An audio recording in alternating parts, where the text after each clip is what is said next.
on en parle après.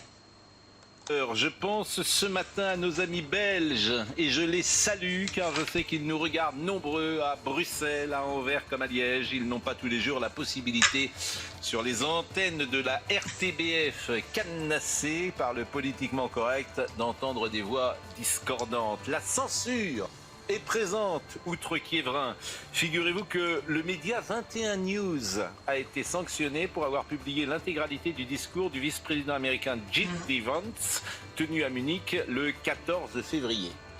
Le Conseil déontologique journalistique a pris cette décision après que 2 personnes ont déposé plainte pour non-respect du cordon sanitaire.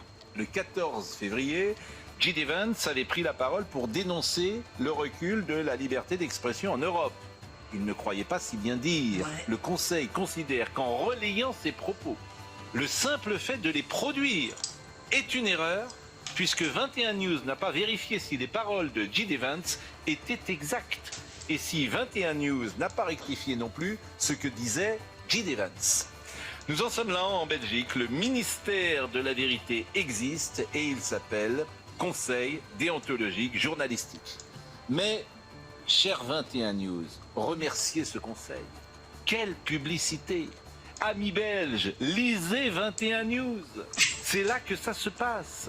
Sachez d'ailleurs que si les journalistes en France pouvaient faire la même chose, ils le feraient. Bien sûr. C'est assez étrange d'ailleurs, cette envie de censurer, de contrôler, d'uniformiser le discours, quand on fait ce métier qui devrait privilégier la liberté, la curiosité, la singularité. Mais non, Panurge est le saint patron de la profession.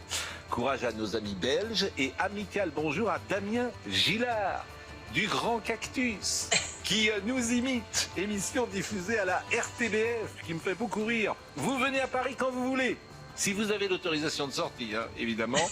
On vous invite, vous verrez, la liberté, c'est sympa. Voilà. Donc vous avez entendu, on en est toujours là.